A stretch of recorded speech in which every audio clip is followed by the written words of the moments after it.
All of us in this room, in fact, all of us all on the planet, are part of the most incredible human demographic event that ever happened. And that is an increase in only 100 years' time of a world population between 1.6 and 6.1 billion people between 1900 and 2000. Only 100 years. That's extremely amazing.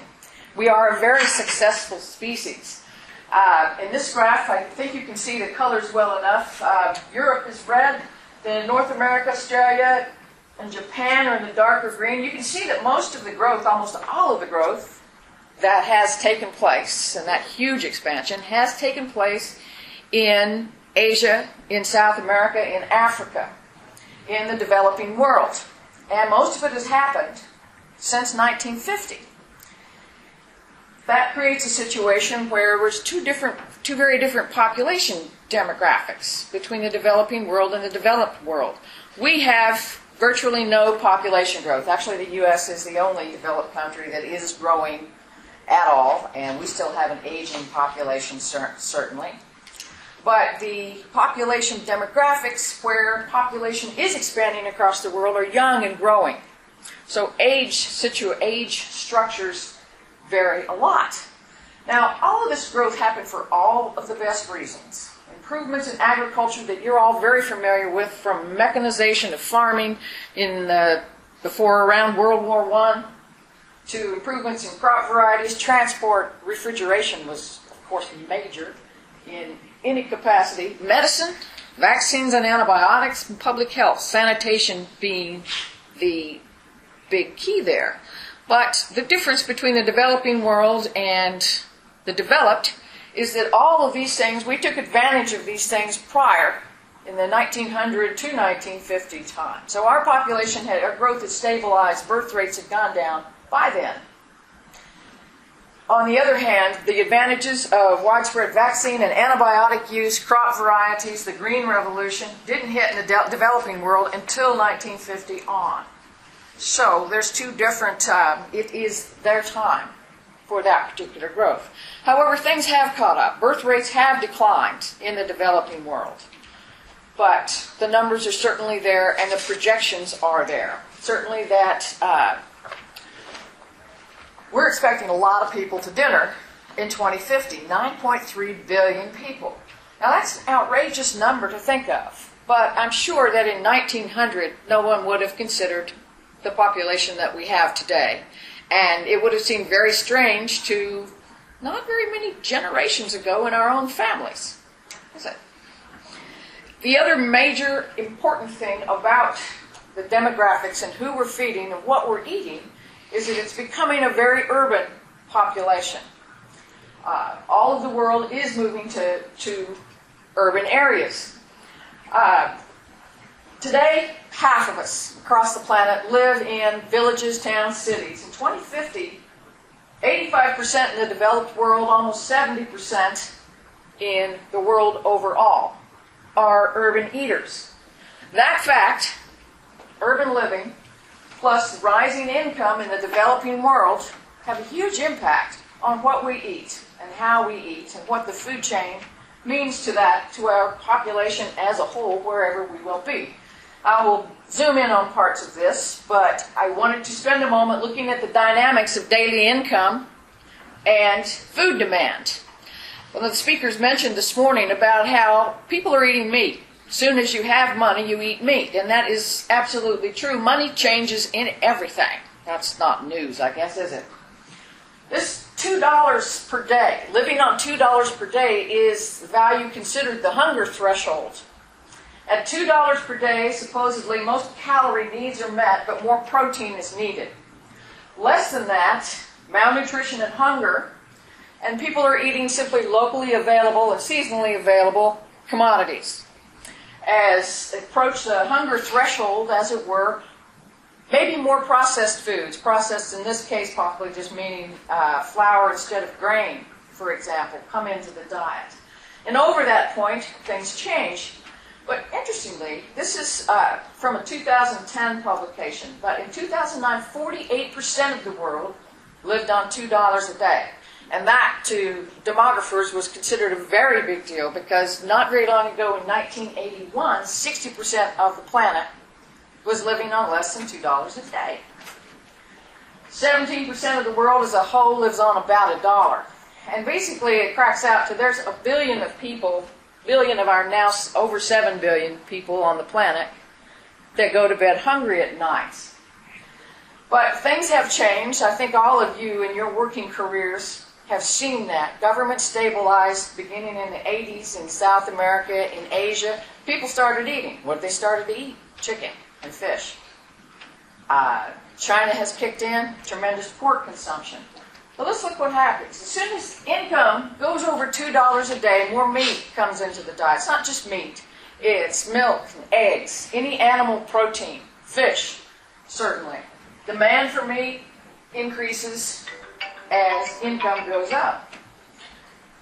$2 to $10 a day, variety, nutrition. Choices get made on a different basis for that reason. And then as income continues to rise, we make different choices. Convenience foods. Welcome to urban life. We eat out a lot, don't we? We eat out a lot. We couldn't believe that difference between when we were kids and right now, how much we eat out. I probably will twice today, and I know all of you will. But the product features, the things we look at in food change as our income goes up. And then it's really at the top of the food chain, as it were.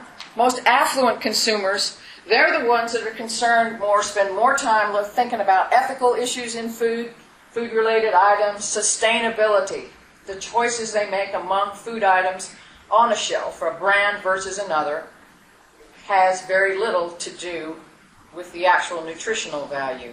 You know, I'm an animal nutritionist, and it still amazes me that we're the only species that doesn't select food based on its nutritional value. We try, create all kinds of food for animals based on the nutritional value of those ingredients, pay absolutely no attention to it when we select it for ourselves. But urban populations, our global supermarket has just become an incredible place. Our food chain is huge. We live in towns and cities, but this changes how we make food purchasing decisions. And it's the same across the world. Come in different packages and be different ingredients or cuts of meat, as was mentioned this morning. But those types of styles of buying and needs for food and how it fits into our lives are going to be the same. But how? How are we going to do this? Now, and you and I both have sat through a good many of these types of changes and challenges and all this big picture types of presentations. It's outrageous. I mean, how are we going to produce more food? I mean, when you get right down to the chicken cases, how are we going to do this? How are we going to make those changes? My company is one that has to make those kinds of, we're making decisions. Okay, do we go with research in this direction? Is this which direction we will take? What are the means, the methods that we will use to accomplish our goals? And how are we going to contribute to meeting what is a huge increase in food demand and a change in how people see food? Here's some numbers, and I know these are thrown around incredibly. But if there's 3 billion more urban dwellers, we're looking at around 1 billion tons of cereals and 200 million tons of meat. Now, those aren't real numbers in my head. You know, they're just not. That's not. But outrageous, but tonnage, feed tonnage is certainly. Here's an idea on numbers which seem much more real to me. Our company it's an international company, and we undertook a feed survey. About once a year, one of the trade rags, a feed survey comes out. But you knew there were more than that, quite a bit more. We found 873 million tons of feed being produced across the world. And about 44% of that's chickens. 44% of that tonnage, 379 million tons of feed, goes down the throat of a chicken. Well, what if we have to double that? You hear different sorts of figures, don't you? We've been told that we may need to double food production by 2050 to meet this consumer and that number of that consumers. We may need to double it. I've heard increases of 70% in feed production. There's a lot of that comes down to cocktail napkin calculations, doesn't it? We don't really know. You're speculating at that point. But there's no doubt about the fact that it's going to need to increase markedly, and it's going to increase fast. 2050 isn't that far away. 1900 wasn't that long ago. It really wasn't. Time is becoming, is of the absolute essence, and speed counts. Speed with which decisions get made. You know, in any discussion of that implied so many huge, whether they're environmental challenges or whatever, and I didn't even mention the outrageous increase in feed prices that have happened. And the impact, the speaker right before, the last speaker mentioned it, what an incredible impact on prices, a small change in supply. He talked about 1% change in Russian wheat. Huge volatility resulted in prices across the planet. But we're all closer to those kinds of numbers. But if chicken feed's $320 a ton and you increase feed efficiency by even 1 point, that's an outrageous amount of money, isn't it? So we have resource issues. There are animal health issues, because you cannot talk about feed efficiency without talking about animal health. Environmental impact, ingredient costs, our new consumer expectations. And that consumer isn't somebody that's out there. That's you and I. We make those same food choices for the same reasons. Genetics. But the bottom line is, what's your plan? How are you going to, what kinds of choices are you going to make as far as your businesses and work patterns to get there? That's a struggle for all of us in ag right now. It's choices that we'll continue to make as the next few years go by, certainly. But I wanted to talk to you about a couple of things that Alltech is doing, or some directions and methods that we are using that we are going to help us with that time crunch. We are owned, I don't know how many of you were able to visit our facility yesterday, but we are solely owned by Dr. and Mrs. Lyons. And Dr. Lyons is an entrepreneur. They're a different breed of cat, and one that we don't encounter in agriculture all that often. But they have an incredible instinct for the move forward and an incredible ability to shoulder risk.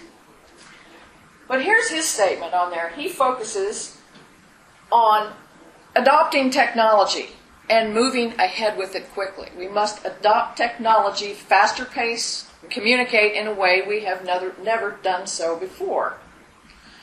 And we have to find that balance for sustainable food production and protection of resources and consumer demand. He uses the ACE principle, ACE, where our direction and choices our company makes, products or programs, are going to be animal, consumer, and environmental friendly. Now that sounds like one of those postcards from wherever, but he started that in 1980, and it certainly has suited the times, hasn't it? We do, just by way of giving you a brief overview on what we do, I mean, obviously with the changes in feed prices, the pressure on production and animal health, we're focused on food conversion efficiency. But we're focused on food conversion efficiency in lots of different ways. And I would want to, if I say FCE, or feed efficiency, to me that means all of the food chain, the efficiency with which we are able to produce meat from a given amount of feed, given a large circumstance of interacting factors. This is blanked out for some reason. These are some areas that we work on. We work on environmental impact of our customers' food production, the products that we make, particularly focusing on carbon, on nitrogen, and on phosphorus in a number of ways. This contributes to feed conversion efficiency overall. Animal health, gut health, immune function, ways that we can feed ways that we can improve gut health, early development in the animal. He decided early on, Dr. Lyons did, that we would not be following the drug approval route. We would not pursue antibiotics, chemical kinds of things, things that were cleared through food and drug. We would dump the research dollars into animal production from a natural direction. That means just organ, how do we support immunity? How do we encourage it? And much has changed in that area over time. For instance, 10 years ago, 15 years ago, every time I went to a meeting, the talk always started with, well, of course, the young bird's immune system is too immature for this at that point. Right? Your pig's immune system is too immature. We didn't know how to feed it. We've really made a lot of progress in that area. Made a lot of progress in that area. We'll make more as some of the changes in fetal programming, fetal nutrition, more attention to maternal growth. We have lots of room for improvement there. That's one we've seen in a short period of time. We found this an extremely interesting area to work in. Food quality, we're very much focused on meat, milk, and egg composition, the kinds of things that we can do, even though consumers don't buy this stuff based on its nutritional value. I had a show of hands for how many people, so there was like 250 people, and they were all Alltech employees. How many of you take fish oil supplements? About 2/3 of them did. DHA, one of the areas we're working on, we have purchased recently an algae plant. Omega-3, consumers know about that, right? Omega-3, maybe not real sure about what omega-3 fatty acids are, but they know it's good. But omega-3 is kind of disappearing from the normal kinds of expectations. We use less fish oil, these kinds of things. So omega-3 fatty acids in the same foods we expect them to be in are no longer there. Algae is one way that we use to address that. So it's also a new raw material for food production. So that's very much of interest to us. The other way in which we work on maximizing use of existing raw materials is through enzymes. We use solid-state fermentation as opposed to growing a fungi or bacteria of some sort that produces the enzyme in liquid culture. Reason is that, well, solid-state fermentation, which would be, for example, we grow the fungal organism that produces the enzymes, we grow it on wheat bran.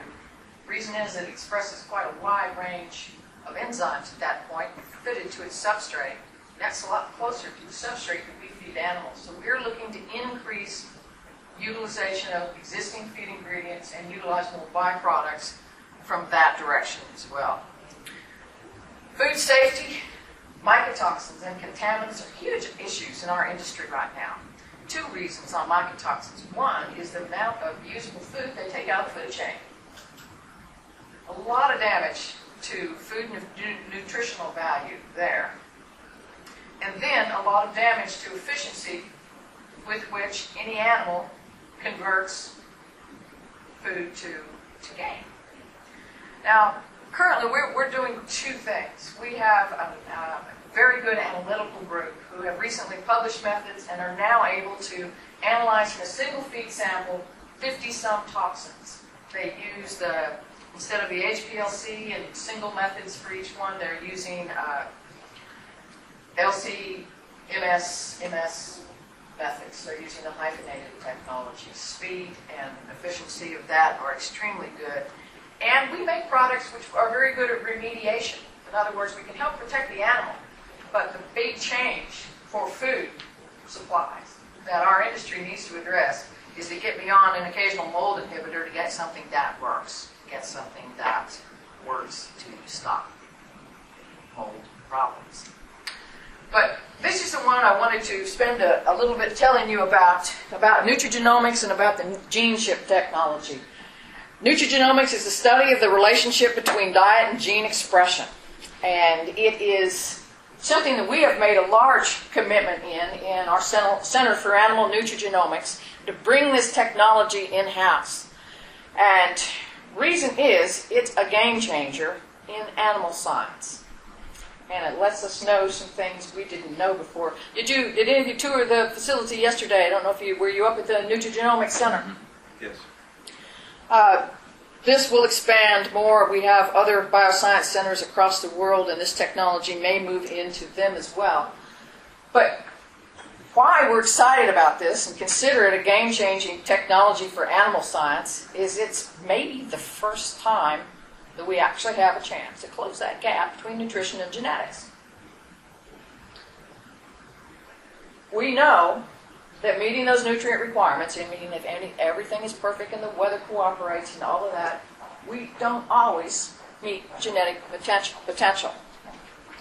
But rethinking the basis upon which we have established nutrient requirements, and in fact what nutrients are, needs to happen for us to move forward. We need new methods to move animal science, feeding animals forward. This is one. Nutrigenomics is very much there. Think of it this way. Genetics changes the playing field, but it's expression of those genes that drives performance and profits. And we haven't been measuring that. It's only been within the last few years that we've been able to measure gene expression. And it will become increasingly routine. The methods are becoming increasingly automated. We'll be using this on an increasing basis. It's in use, certainly in all universities, institutes. Research is being done that way. But as I hope to show you here, it's driving several directions for our company. How do you focus on it?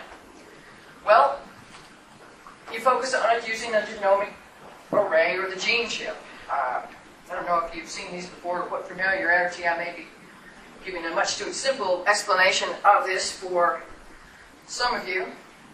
But the gene chip it's a collection. That is a chicken genome chip. And it's a collection of all of the genes that the chicken possesses. There are many, it's represented by many, many fragments of those DNA pieces, which are called probes. There's tens of thousands of them. It's pretty amazing, isn't it? It's got a real estate about the size of a postage stamp. It's used to measure gene expression, as mentioned, to detect SNPs, SNP, single nucleotide polymorphisms, genotype, and screening. But it's a game changer for any science because of the huge number of genes that can be charted. They have responses in those genes that can be charted at once in a very small size. Huge amounts of data. Well more than we can understand, actually. Briefly, since you're passing around that chip, just thinking of costs. What does it cost? We figure when we do an experiment, we run about $700 a sample. That's kind of what we use when we budget it. The chips are costly, yes. The machinery, it's got a lot of overhead. Bioinformatics, there's a lot of things that go into it, as well as the laboratory supply. But when you calculate experimental costs, they get pretty high anyway, don't they? And the huge amount of return on this is absolutely amazing. Now, we measure gene expression because the genetic code in DNA transcribed to messenger RNA, and then it's translated into proteins. We are measuring gene expressions to know what proteins and what biofunctions that cell is doing right now. What is actually measured on the gene chip is messenger RNA. We can follow what proteins that cell is making in response to whatever dietary change or other types of change in an experiment we might have. Now, two things happen that have changed a lot of things right now. This kind of thing changes how you think of nutrients and how you think of nutrient requirements. You learn that they're not just, that business of nutrients are building blocks or cofactors in reactions, but they're switches that can turn on or off or upregulate or downregulate certain biosynthetic reactions. So you begin to see more of a flow. You see the flow of nutrients through a system. You see you focus on how things interact. And you realize very quickly that discoveries, we're probably not going to find another vitamin E or vitamin D, are we? Pretty well got those sorted out. But discoveries these days and solutions to the problems we have are at the interfaces in metabolism and gene expression. This is a way to look much more closely at metabolism than we've been able to do. And we need to do that.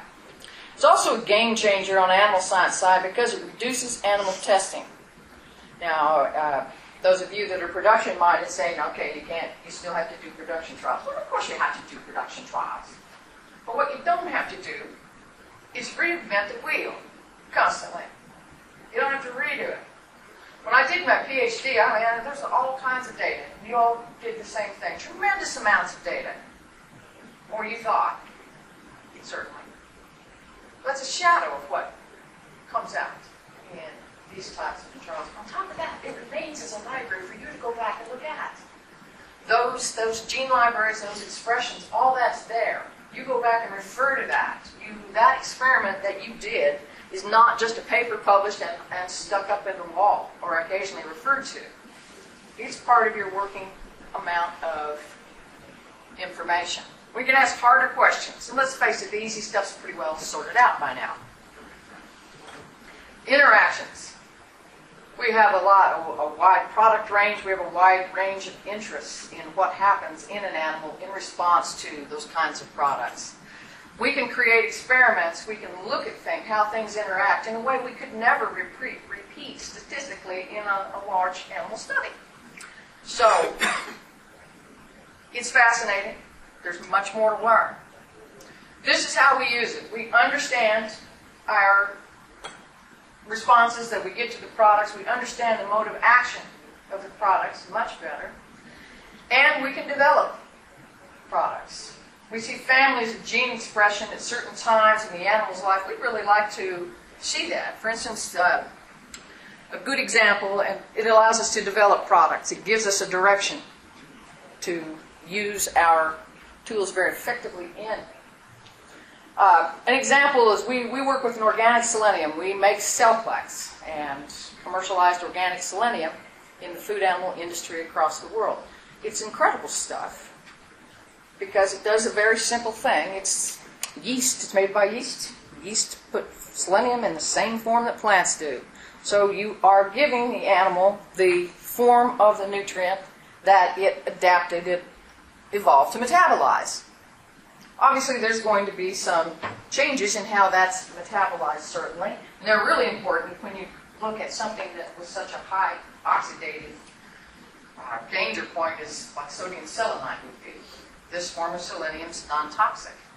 But when we feed it to chickens, lots of good things happen. Reproductive function and all the rest of it, but feed efficiency improved. And how do you go and explain that? And you can come up with some things. Well, there's health-related things. When chickens are healthy, they're more efficient. But that's a consistent response, an improvement in feed efficiency in response to changing the form of selenium. When we did the Nutrigenomic studies, we see that ranges or families of genes that are associated with energy metabolism are upregulated. We've begun to understand that nutrient form in a whole different way. That's good fun. You've changed how you think about nutrition. By the same token, we developed a product called Economase. It's based on the organic selenium, but our target was to reduce the amount of vitamin E we have to add to diets. Synthetic vitamin E, we add quite a bit. It's expensive, right? It's expensive and basically not that well utilized by just adding more. And we were able to target a set of genes whereby we could get those responses and still reduce the amount. The other place it leads us, and one that will continue going, is nutritional programming. Did you all see the kinds of things that have been in the news recently about maternal nutrition? It's been of interest on the human side as well. In other words, what our mothers ate when they were pregnant with us have a big impact on us later in life. We're very interested in that in programming food and animal nutrition. The reason is, for example, think of the percentage of the lifespan that a chicken embryo spends in the egg. How do we feed animals? How does that make a difference on down the road? Do we have to feed the same configurations as starter, grower, finisher? Is that carved in stone? No. So, first it was space feeding. Now it will become something else. We're looking at effects on lifetime performance. We're looking at effects on that all-important food conversion efficiency. We're looking on the quality of the food animal products produced. Because it isn't just what you feed, it's when you feed it.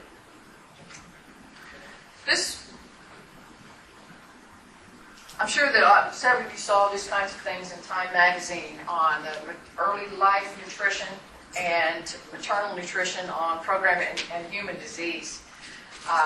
Quite a bit of, basically, obesity, for example. It's a huge issue in the United States.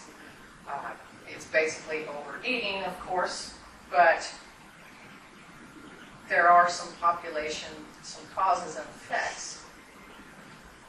Could you turn on thrifty genes?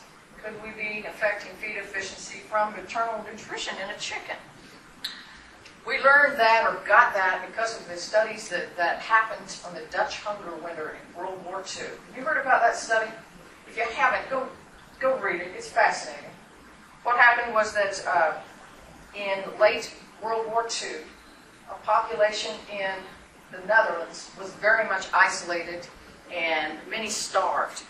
4.5 million people were affected. Caloric intake dropped from like around 2,000 calories, or probably wasn't that much, but 500 to 70. But this happened to a population of people which was well educated, was stable, and they didn't move off. They didn't become refugees and bugger off somewhere else. They continued to live there and have been the subject of I don't know how many studies ever since, because there are certain syndromes and patterns of health that the group of people that was exposed to malnutrition when they were during gestation were. And it continued into several generations. The impact on children exposed to famine in utero, low birth weight, higher incidence of obesity, diabetes, heart and respiratory problems.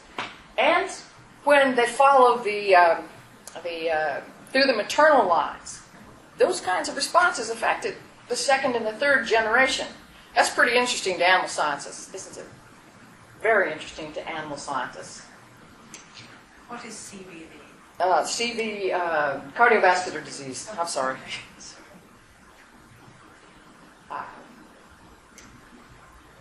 Interesting work.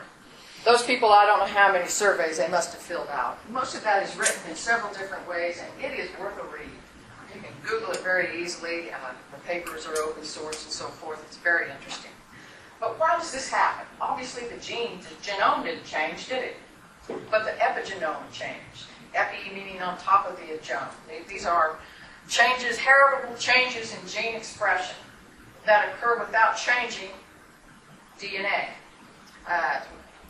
They create the phenotype. But histone modifications, methylation of DNA are two of the ways in which that is brought about. But interesting to us, this is a kind of imprinting, isn't it? It's nutritional imprinting. That's maybe a simplistic way of putting it, but what if we could imprint the desired trait in that growing bird, pig, or calfling at the right time, and therefore influence its efficiency, its ability to convert over time, very early in its life, or possibly on maternal nutrition. This type of technology certainly is within our grasp in current methods. We know how to feed animals. We know what those growth curves are. We know what those are in the embryonic phases. What we aren't doing maybe is using that knowledge in a practical way. In ovonutrition, most of you are familiar with Peter Friquet at North Carolina State. He has done a fair amount of this. Some of that he's done in connection with us as well. But he wants us to remember, what do you think of the first meal? Well, that first meal is not when that poor chick finally gets itself finds a feed bowl on a broiler floor. That's not its first meal. Its first meal is imbibed from the amnion. And given the proportion of that chick's life that's spent in the egg, we need to think about those kinds of things. Dr. Fouquet, we're looking at muscle and we're looking at meat, so we're looking at muscle and fat, right? But coordinating that in ovo nutrition, that injection of nutrients and kinds of things, we want to look at certain times. In other words, possibly when muscle cells, there's only so many muscle fibers that get formed. It's enlargement of those over time that creates growth and so forth. When's the timing? When would you want to see those nutrients? You'd want to see it during that time. So we're looking at carcass composition from this direction, changing how we look at feeding animals. There's so many directions, and he's found a tremendous number of changes that can be brought about by simply showing up with, it is just simply showing, it's not simple, but it's showing up with the right nutrients at the right time. Think of how many different ways that we might want to rethink how we feed. This technique, using Nutrigenomics, has given us a shot that we didn't really have before, even though we knew we probably needed to make some big changes there. So to conclude, our problems are well in front of us, aren't they? They are huge. But it's genetic progress, better birds, gene expression, performance, and profits. We need to be able to measure that. We need to rethink how we think of nutrients, how we think of nutrient requirements, and rethink the ways in which we establish them in the first place. Think of reasons or room we have to improve there. And let's use what we know. That's Dr. Lyons is very good at that. Use it. Get out there and use it. This is a game changer in animal production as far as this technique and how it changes our minds. And game changers are what we need in our to face this particular dilemma.